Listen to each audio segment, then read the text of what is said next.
Di sini tempat saya mengajar dan di sini tempat saya belajar. Assalamualaikum warahmatullahi wabarakatuh. Saya Muhammad Iqbal. Saat ini saya mengajar di SMP Negeri 1 Cianjur yang beralamat di Jalan Siliwangi nomor 94, Kelurahan Pamoyanan, Kecamatan Cianjur, Kabupaten Cianjur, Provinsi Jawa Barat. Saya juga seorang mahasiswa PPG Daljab pada batch 1 tahun 2024 di LPTK UIN Maulana Malik Ibrahim Malang. Hari ini tanggal 17 Oktober 2024 saya akan mengambil atau membuat video praktik pembelajaran untuk memenuhi uji kinerja atau UKIN pada mata pelajaran Pendidikan Agama Islam dan Budi Pekerti di tema bab 5 Sejarah Kebudayaan Islam Masa Keemasan Daulah Bani Abbasiyah. Wassalamualaikum warahmatullahi wabarakatuh.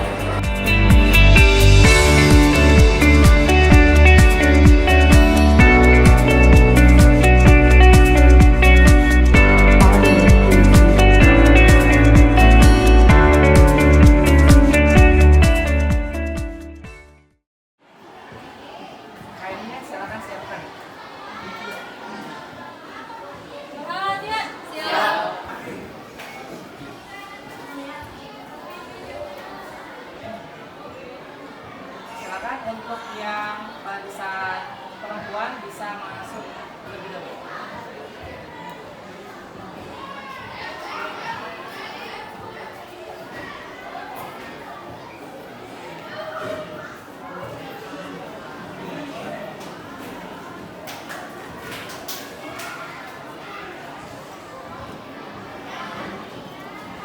Bisa disambung sama yang laki-laki.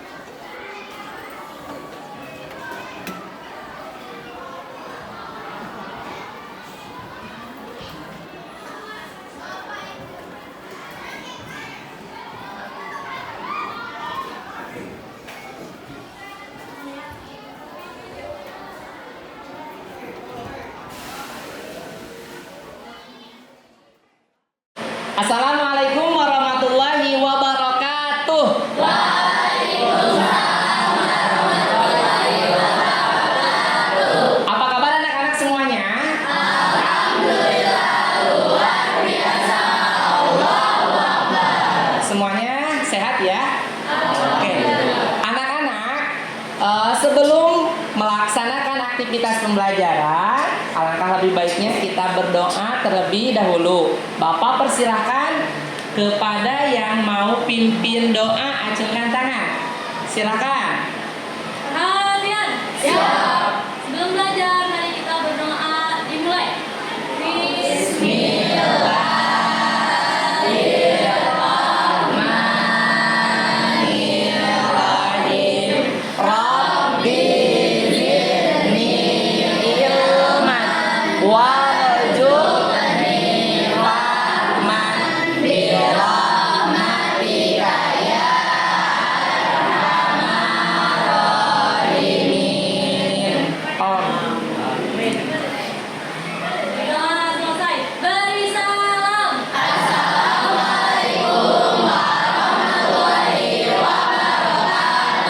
Waalaikumsalam warahmatullahi wabarakatuh.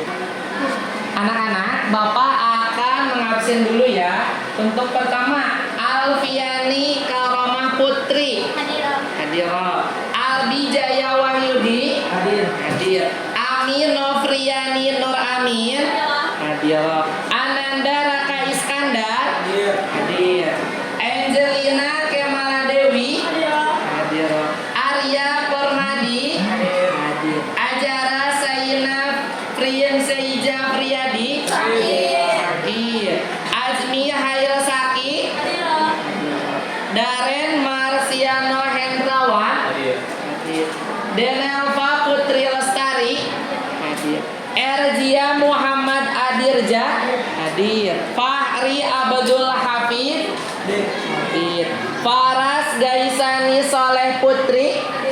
Hadiroh. Khairul Husna. Hadir. Gwen Mayrera Martana. Jibril Akila Gumilar. Kania Putri Adinata.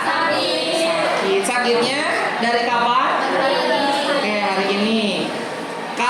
Kanaya Altabunisa. Lina Agina Meilina. Sakitnya dari kapan? Hari ini. M Al-Ghifari Nur Heriadi. Hadir. M Al-Khalifi Putra Ginanjar. Muhammad Yusuf. Meisya Putri Anwari. Miska Oktiana Sapatul Uzma. Muhammad Arapa Dwi Putra. Muhammad Fazmi Afrian Jamaluddin. Muhammad Adnan Abdillah. Muhammad Fahriansyah. Muhammad Nadif Akli. Mona Rama Alifkan. Nafsya Karin Khairun Nisa. Najela Safirul Arif.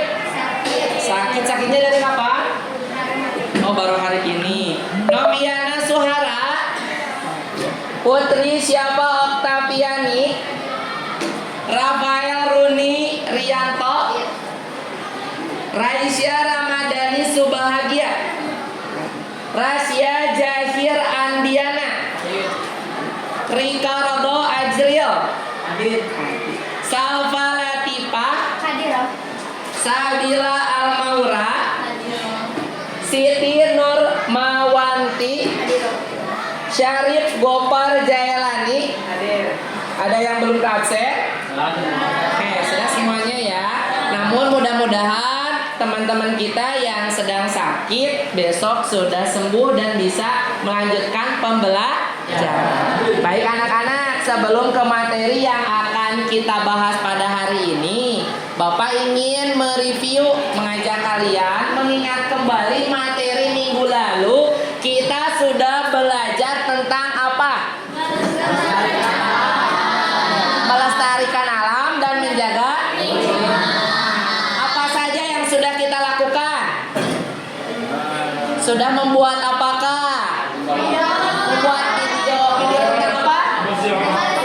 Melestarikan alam. Sudah semuanya kan? Setelah itu tadi sudah kita membuat ringkasan tentang melestarikan alam dan menjaga lingkungan. Loh, apa yang kalian lihat pada gambar di sini?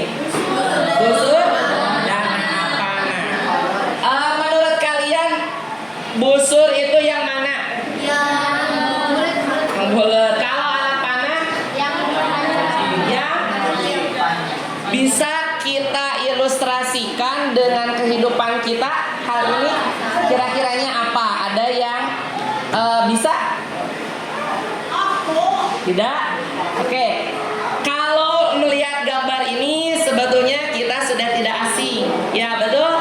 Dari kecil mungkin sampai sekarang kita sering melihat yang ada di gambar ini. Nah, pada ilustrasi ini Bapak akan mengilustrasikan bahwa busur dan anak panah ini memiliki keterkaitan yang penting. Kenapa? Karena keduanya akan menuju sasaran yang sama, yaitu di sini sasarannya. Betul tidak? Nah, sasaran di sini yang diinginkan itu adalah ketika kita mempunyai ilmu, hidup itu akan menjadi mudah. Ya. Nah, dan dengan agama hidup akan terarah. Jadi sebagai umat muslim kita wajib untuk menuntut ilmu. Sebagaimana hadis baginda Rasulullah, man arada dunya fa alaihi bil ilmi wa man aradal akhirah fa alaihi bil ilmi wa man arada umma fa alaihi bil ilmi. Barang siapa yang mau hidupnya bahagia, yang mau selamat di dunia, maka harus dengan ilmu. Begitupun barang siapa yang mau selamat dan bahagia di akhirat, maka harus harus dengan ilmu. Dan barang siapa kalau mau dua-duanya, kita mendapatkan kebahagiaan, kita mendapatkan keselamatan, maka harus dengan ilmu. Nah, untuk selanjutnya anak-anak, Bapak akan memperlihatkan tujuan pembelajaran pada pertemuan kali ini. Ini ada 4 tujuan pembelajaran yang akan kita capai. Pertama, kalian dapat menjelaskan Bait Al-Hikmah sebagai pusat studi ilmu pengetahuan. Kedua, kalian dapat menjelaskan kemajuan peradaban Islam di bidang seni pada masa Bani Abbasiyah. Terus selanjutnya kalian dapat menjelaskan kemajuan peradaban Islam di bidang ilmu pengetahuan pada masa Bani Abbasiyah. Dan yang terakhir, kalian akan membuat infografis mengenai sejarah Islam pada Daulah Bani Abbasiyah dengan Bait Al-Hikmah sebagai bentuk keharmonisan intelektual antar agama. Oke, Bapak mau nanya dulu anak-anak, untuk duduknya sudah sesuai dengan kelompoknya? Sudah. Kelompok 1 di mana? Posisinya sebelah sini. Kelompok 2? Oh, sudah berurutan ya. Kelompok 3, kelompok 4, 5, 6, 7, 8, 9, dan 10. Oke, kalau sudah tempat duduknya sudah sesuai, maka untuk selanjutnya Bapak akan bertanya dulu terkait, karena di sini tentang Bani Abbasiyah ya. Ada yang pernah kalian mungkin dengar tentang sejarah Bani Abbasiyah? Belum. Oke, Bani Abbasiyah di sini itu muncul setelah Bani Umayyah hancur. Ya. Nah, setelah Bani Umayyah hancur, maka muncullah Bani Abbasiyah. Oke, Bapak akan perlihatkan tayangan video. Ini bisa kalian simak. Bani Abbasiyah didirikan oleh Abu Abbas As-Soffah pada tahun 750 Masehi atau 132 Hijriah, setelah memenggal keturunan terakhir dari Bani Umayyah, yaitu Khalifah Marwan bin Muhammad bin Marwan. Berdasarkan perubahan pola pemerintahan dan politik, para sejarawan membagi masa pemerintahan Daulah Abbasiyah menjadi 5 periode.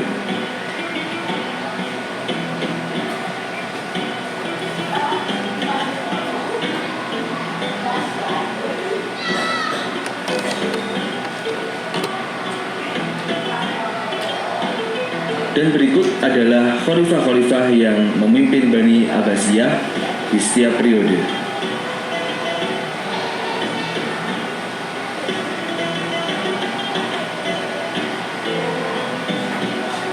Bani Abbasiyah mencapai puncak kejayaan saat dipimpin oleh 5 khalifah. Yang pertama adalah Abu Abbas As-Soffah.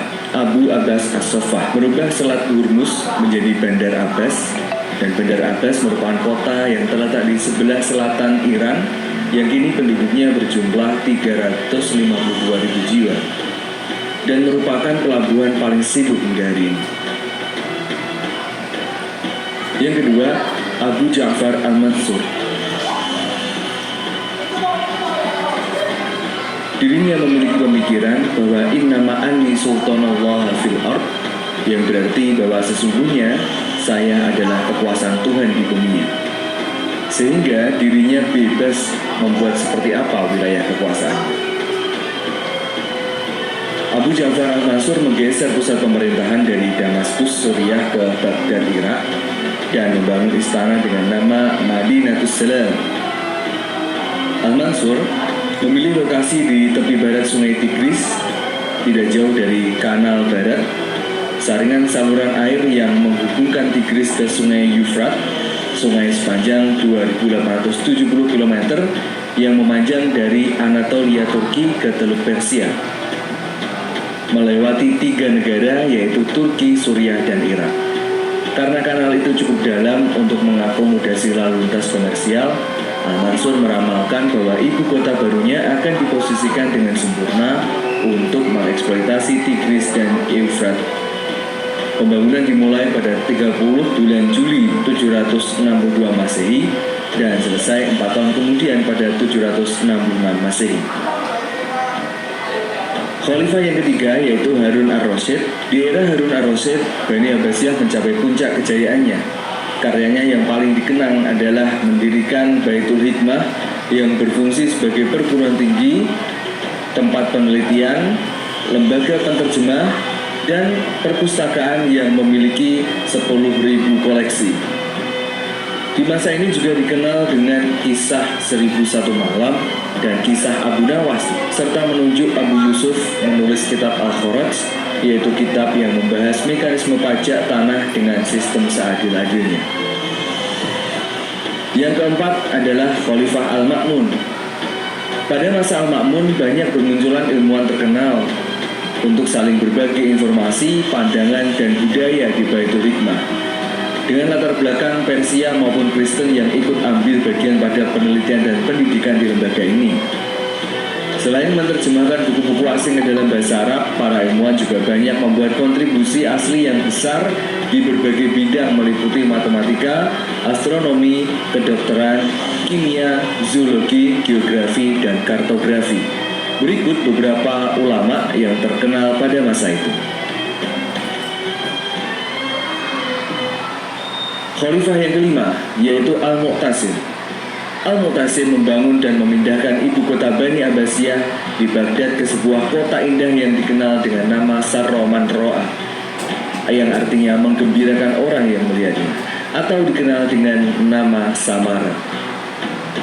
Alasan dipindahkannya ibu kota adalah keberadaan pasukan militer Turki dalam jumlah yang sangat besar. Kota Samara berada 125 km utara Baghdad. Di kota ini mereka mendirikan kota besar yang membentang 50 km di sepanjang sungai Tigris dan meliputi daerah seluas 150 km persegi. Di kota baru ini terdapat sejumlah istana megah, jalan raya, barak besar, taman rindang, juga masjid raya. Nah, masjid ini adalah Masjid Agung Samarra yang kala itu merupakan masjid terbesar di dunia. Masjid yang terkenal dengan menara berbentuk spiral ini seperti kue tar yang dibangun pada 898 sampai 852 oleh putra Al-Mu'tasim yaitu Al-Mutawakkil. Menara melingkar ini menjulang tinggi 55 meter di atas permukaan tanah dan terdapat sebuah tangga spiral memutar berlawanan arah jarum jam di sekeliling bagian luar menara sampai ke pavilion di puncak. Bentuk menara yang sangat unik ini tampaknya terilhami dari zigurat menara kuil kuno Mesopotamia.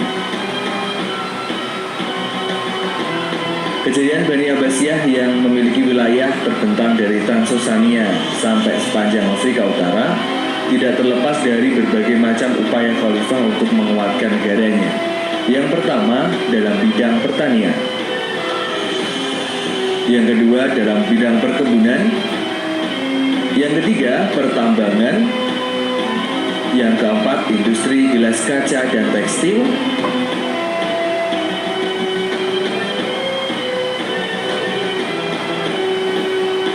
dan kelima dengan penarikan jizyah yang terbagi menjadi 3 golongan masyarakat.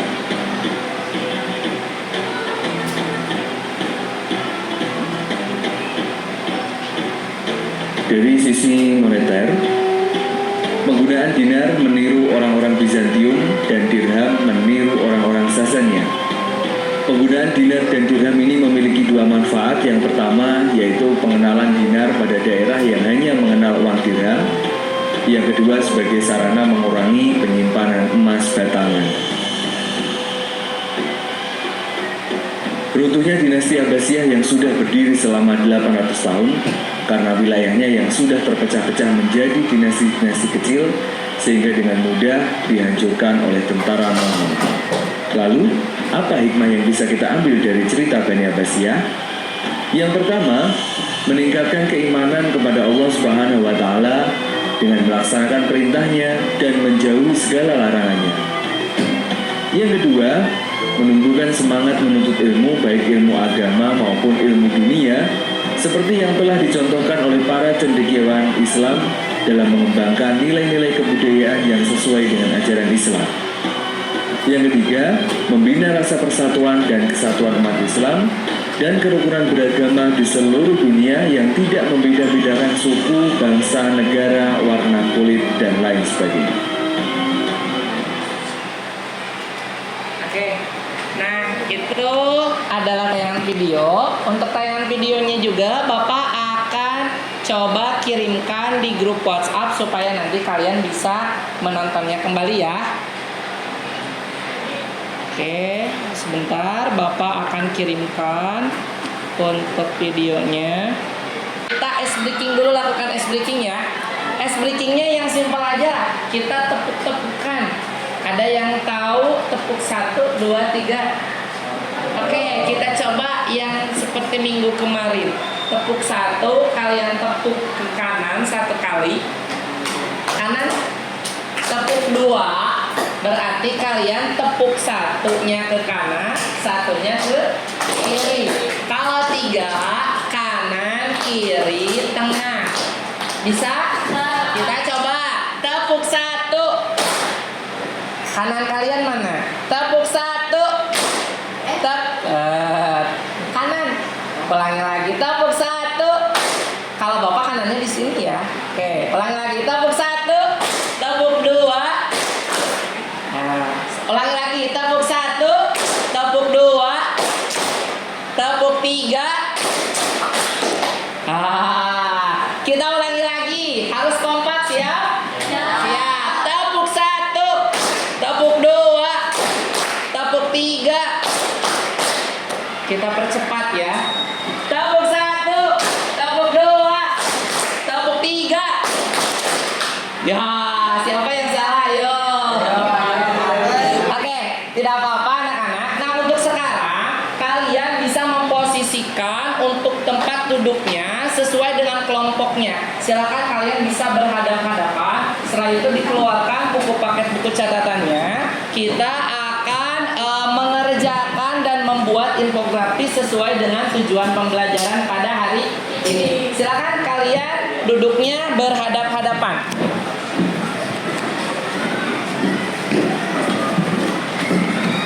Bapak akan berikan LKPD mulai dari kelompok 1 ya.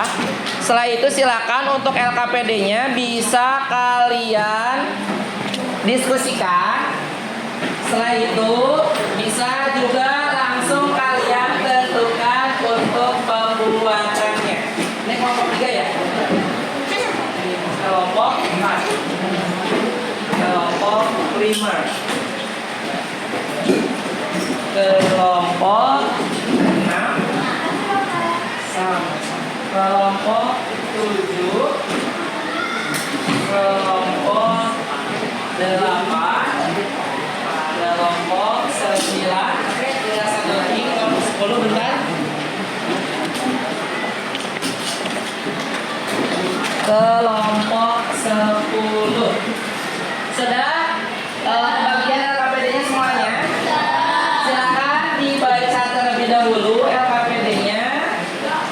Setelah itu baru kalian diskusikan dengan temannya. Setelah itu kalian buatkan sesuai dengan kesepakatan kelompoknya.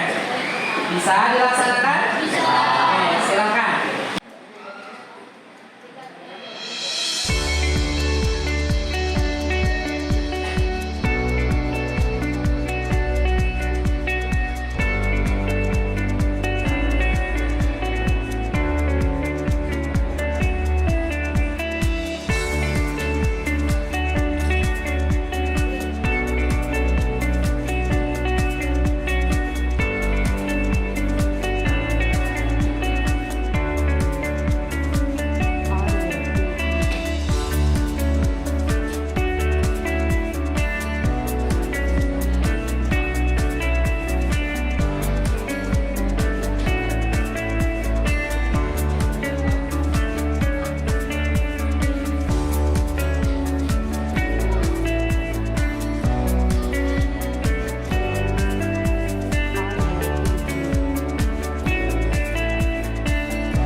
selesai anak-anak?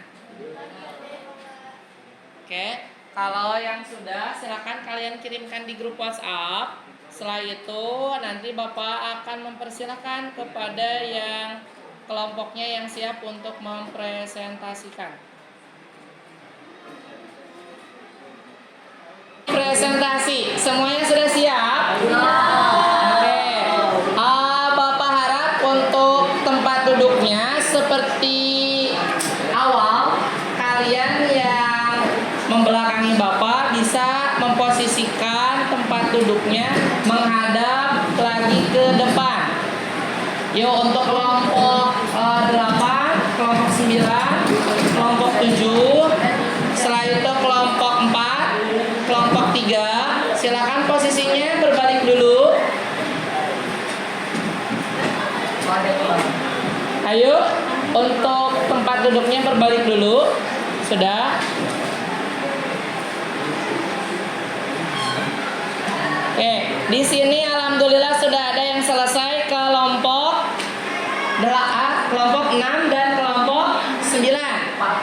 Kelompok 4, oke. Kelompok mana lagi? Paling bagus. Amin, paling bagus ya. Oke, Bapak akan persilakan karena kita akan masuk di sesi presentasi. Kelompok mana yang siap untuk mempresentasikan hasilnya? Acungkan tangannya. Oke, kelompok 6 sudah siap? Ayo maju semuanya ke depan. Oke, ini hasilnya ya. Oke, silakan dipresentasikan.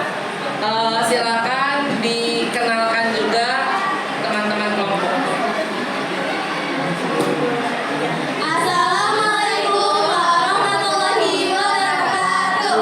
Waalaikumsalam warahmatullahi wabarakatuh. Perkenalkan, kami dari kelompok 6.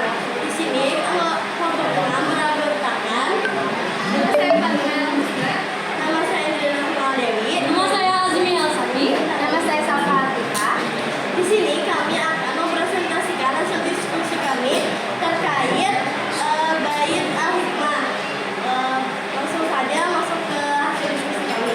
Yang pertama yaitu ada pembangunan. Pembangunan bait al-hikmah didirikan oleh Khalifah Harun al-Rasyid pada abad ke-8. Yang kedua ada fungsi. Fungsi bait al-hikmah berfungsi sebagai perpustakaan, lembaga pendidikan, observatorium astronomi, dan pusat penerjemahan. Setelah fungsi, berikutnya ada perkembangan. Perkembangan bait al-hikmah mencapai puncak kejayaannya di bawah pemerintah Khalifah Al-Ma'mun dalam 813 Masehi sampai 833 Masehi. Yang keempat ada kehancuran. Kehancuran bait al-hikmah dihancurkan oleh pasukan Mongol dalam penyerangan Baghdad pada tahun 1258 Masehi. Kehancuran ini mengakhiri masa keemasan peradaban Islam. Sekian yang dapat kami presentasikan. Mohon maaf bila ada kesalahan dalam pengucapan kata dan semoga ilmunya bisa diserap. Wabillahi taufiq wal hidayah. Wassalamualaikum warahmatullahi wabarakatuh. Waalaikumsalam warahmatullahi wabarakatuh. Kita tepuk tangan dulu dong. Assalamualaikum warahmatullahi wabarakatuh. Waalaikumsalam warahmatullahi wabarakatuh. Perkenalkan, kami dari kelompok 9. Nama saya dari Mas Rawat. Saya Malik Farani Fayadi. Dalam kesempatan ini kami akan mempresentasikan tentang infografis bait al-hikmah. Pada awal bait al-hikmah didirikan oleh Khalifah Harun al-Rasyid pada masa pemerintahannya, difungsikan sebagai perpustakaan pribadi. Nomor 2, Khalifah Al-Ma'mun memformalkan bait al-hikmah menjadi lembaga tinggi Islam dan merupakan lembaga tinggi pertama Islam dan berfungsi sebagai biro penerjemahan dan perpustakaan. Yang ketiga, bait al-hikmah juga menjadi tempat rujukan studi bagi masyarakat internasional. Banyak para pelajar dari berbagai belahan dunia seperti Cina, India, Persia maupun Eropa yang belajar di bait al-hikmah. Nomor 4, bait al-hikmah dihancurkan. Bait al-hikmah dihancurkan oleh tentara Mongol yang menaklukkan dan menguasai Baghdad pada tahun 1258 Masehi. Cukup sekian dari kami, mohon maaf jika ada salah kata. Wassalamualaikum warahmatullahi wabarakatuh. Waalaikumsalam warahmatullahi wabarakatuh. Silakan duduk kembali kelompok 9. Oke, terima kasih perwakilan yang sudah presentasi dari kelompok 6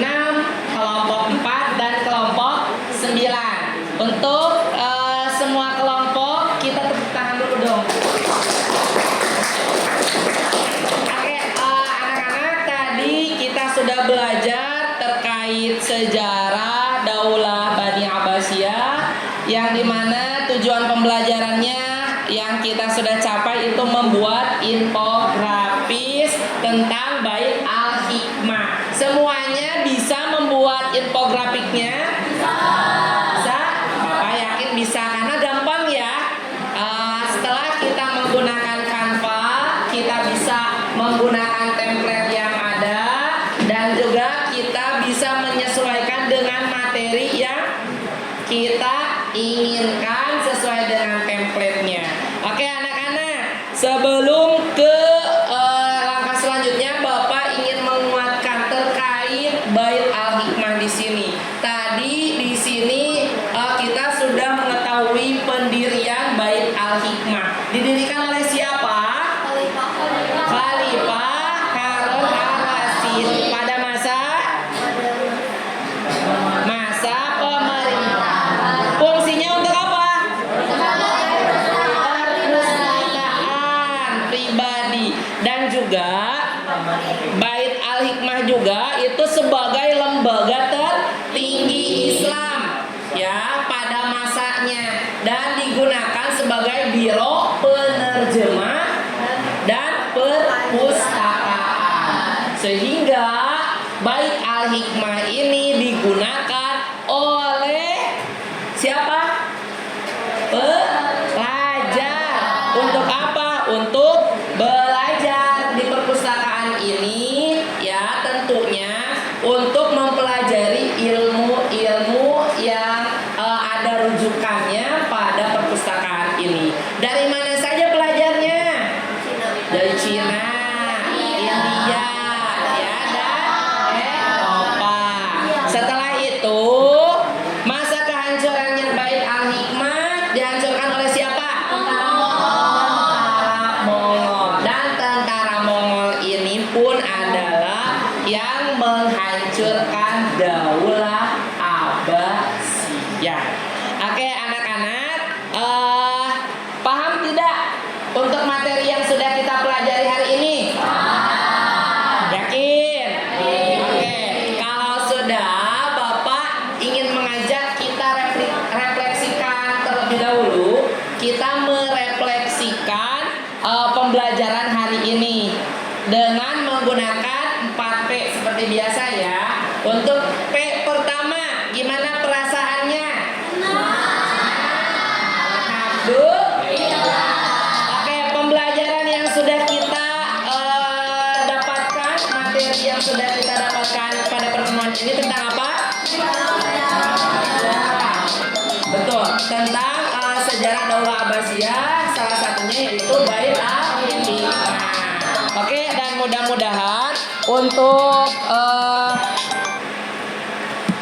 mudah-mudahan untuk kedepannya dari pelajaran ini bisa kita ambil hikmahnya supaya kita bisa menjadi muslim pelajar yang kokoh untuk terus menimba ilmu ya, setelah itu mencari ilmu dimanapun kapapun ya, dengan siapapun. Untuk apa? Untuk bekal kita di masa yang akan datang. Oke anak-anak, untuk selanjutnya Bapak akan memberikan tugas.